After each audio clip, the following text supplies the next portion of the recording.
ఒక్క మిస్డ్ కాల్‌తో ఇద్దరు అమ్మాయిలతో ఆడుకున్నాడు ఓ నీచుడు. తిరువనంతపురం జిల్లా నెయ్యంటిక్కర తిరుపురాకు చెందినది 30 ఏళ్ల రాఖీమౌల్. ఈమె ఓ క్రిస్టియన్. ఇంకా పెళ్లి కాలేదు. ఉద్యోగ ప్రయత్నాలలో ఉంది. అందుకే కలవిసరిలోని ఓ ప్రైవేటు కంపెనీలో వేకెన్సీ ఉందని తెలిసి అక్కడకు వెళ్ళింది. ఇక రాఖీ క్వాలిఫికేషన్ మేనేజ్మెంట్ కి నచ్చటంతో ఆమెకు జాబ్ ఇచ్చింది.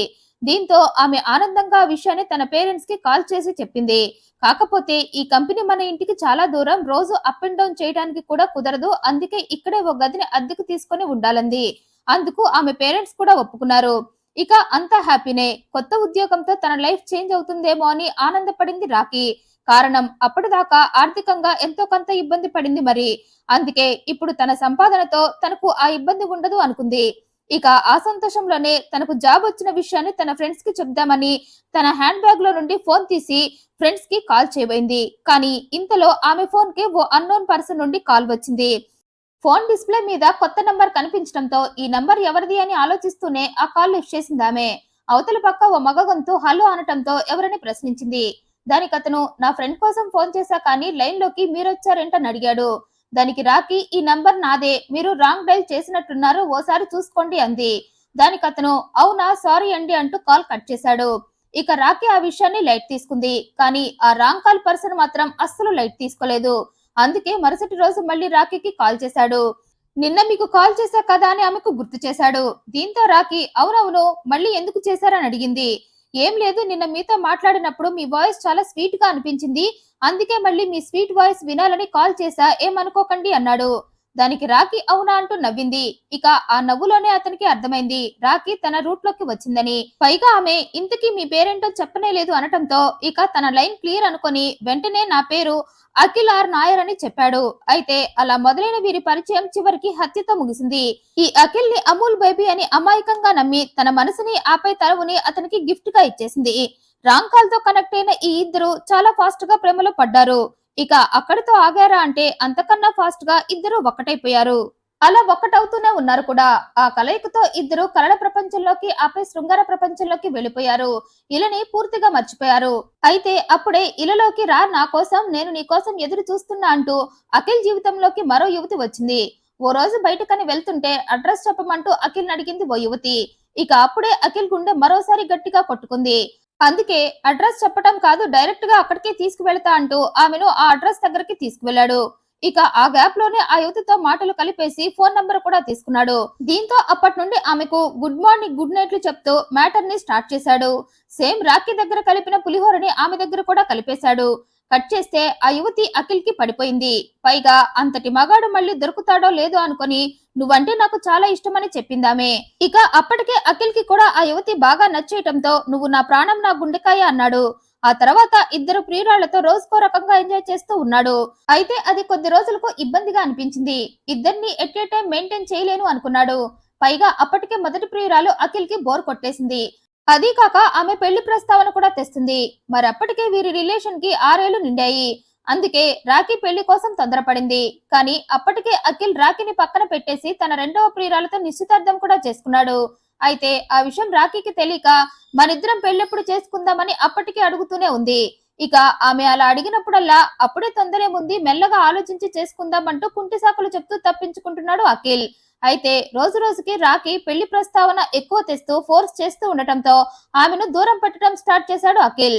పైగా తను తన ప్రియురాలతో నిశ్చితార్థం చేసుకున్న ఫొటోస్ ని తన ఫేస్బుక్ లో పోస్ట్ చేసుకున్నాడు. ఇక ఆ ఫొటోస్ ని చూసింది రాఖీ. చూడగానే అఖిల్ ను నిలదీసింది. నన్ను ప్రేమించి నాతో ఉంటూ మరో అమ్మాయితో నిశ్చితార్థం చేసుకుంటావా అని నిలదీసింది. దీంతో అఖిల్ నీతో పెళ్లికి మా ఫ్యామిలీ ఒప్పుకోవటం లేదన్నాడు. నువ్వొక క్రిస్టియన్, మా కులం కాదు, అందుకే మా పేరెంట్స్ నీతో పెళ్లికి ఒప్పుకోలేదు. అందుకే నేను నాకు నచ్చిన అమ్మాయితో నిశ్చితార్థం చేసుకున్నానన్నాడు. ఇక అదంతా విన్న రాఖీ అఖిల్ ని ఇష్టం వచ్చినట్లు తిట్టింది. నువ్వు మోసగాడివి, అవకాశవాదివి అంటూ మాట్లాడింది. పైగా నువ్వు ఆమెను ఎలా పెళ్లి చేసుకుంటావో నేను చూస్తా, నీ పెళ్లి జరగనివ్వనంటూ రాఖీ శపథం చేసిందామే. దీంతో ఆలోచించాడు అఖిల్. రాఖీ అన్నంత పని చేస్తే తన ప్రియురాలు తనకి భారీగా దక్కకుండా పోతుంది అనుకున్నాడు. అందుకే రాఖీని చంపేసి తన ప్రియురాలని పెళ్లి చేసుకోవాలి అనుకున్నాడు. ఇక ఆ క్రమంలోనే తన సోదరుడు రాహుల్ ఆర్ నాయర్ ని, తన ఫ్రెండ్ ఆదర్శ్ నాయర్ ని సంప్రదించాడు. ముగ్గురు ప్లాన్ చేసుకుని జూన్ 21న రాఖీని చంపాలని డిసైడ్ అయ్యారు. అయితే నిన్ను చంపాలి అనుకుంటున్నాం, మాతో రా అంటే రాఖీ రాదు కదా.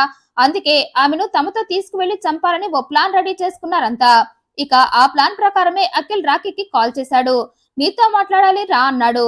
అయితే అప్పటికే రాఖీ జూన్ 18న ఉద్యోగానికి సెలవులు పెట్టుకుని తన గ్రామానికి వెళ్ళింది.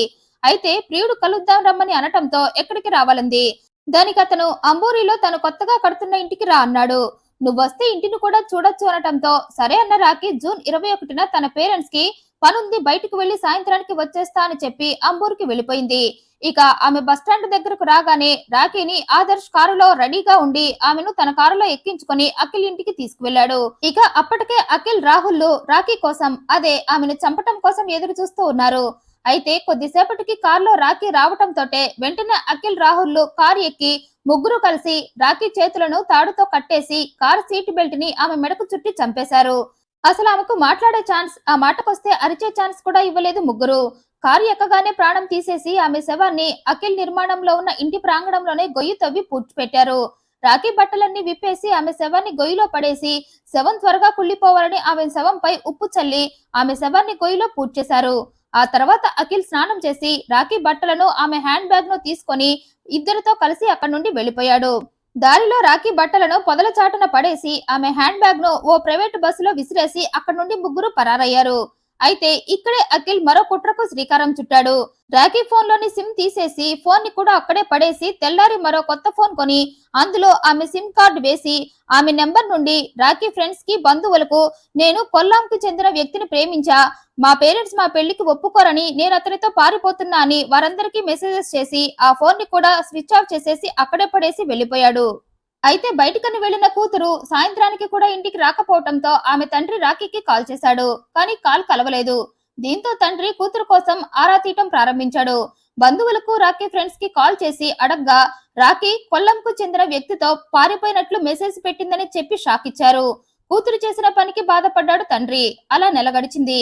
అయితే పారిపోయిన కూతురు అప్పటికి కాంటాక్ట్ లోకి రాకపోవడంతో తండ్రికి డౌట్ వచ్చింది. తన కూతురికి ఏదో ప్రమాదం జరిగి ఉంటుందని, ఆమె నిజంగా పారిపోతే ఇన్నాళ్లు కాల్ చేయకుండా ఉండదని భావించాడు. అందుకే జూలై 6న తన కూతురు జూన్ 21 నుండి మిస్ అయినట్లు పూవార్ పోలీస్ స్టేషన్ లో కేసు పెట్టాడు. దీంతో రంగంలోకి దిగారు పోలీసులు.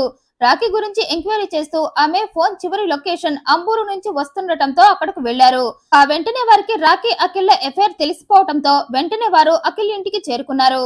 అయితే ఇంట్లో అఖిల్ లేకపోవటం, అసలు అతను అడ్రస్ కూడా లేడని తెలియటంతో అఖిల్ కాల్ వివరాలను సేకరించి అతను ఎక్కువగా అతని ఫ్రెండ్ ఆదర్శ్ తో సంప్రదింపులు జరుపుతున్నాడని తెలిసి వెంటనే ఆదర్శ్ ని అదుపులోకి తీసుకున్నారు. ఇక రాఖీ మిస్సింగ్ కేసు వెనుక ఉన్నది ఎవరని అతన్ని ప్రశ్నించగా ఆదర్శ్ జరిగిందంతా పోలీసులకు వివరించాడు. అఖిల్ అతని సోదరుడు నేను ముగ్గురం కలిసే రాఖీని చంపి ఆమె శవాన్ని అఖిల్ ఇంటి ప్రాంగణంలోనే పూడ్చిపెట్టామని చెప్పాడు. దీంతో పోలీసులు అఖిల్ ఇంటికి చేరుకొని ఆదర్శ్ చూపించిన చోట తవ్వించగా వారికి రాఖీ కుళ్ళిపోయిన శవం లభించింది. ఇక ఆ శవాన్ని పోస్ట్ మార్టానికి పంపి పరారీలో ఉన్న అఖిల్ రాహుల్ కోసం వెతుకుతూ రాహుల్ ని కూడా పట్టుకుని అరెస్టు చేశారు. ఆ తర్వాత తిరువనంతపురం విమానాశ్రయంలో అఖిల్ ఉన్నాడని తెలిసి అక్కడికి వెళ్లి అతన్ని పట్టుకుని అరెస్టు చేశారు. ఇక విచారణలో అఖిల్ రాఖీతో ప్రేమ, వేరే అమ్మాయితో నిశ్చితార్థం గురించి చెప్పాడు.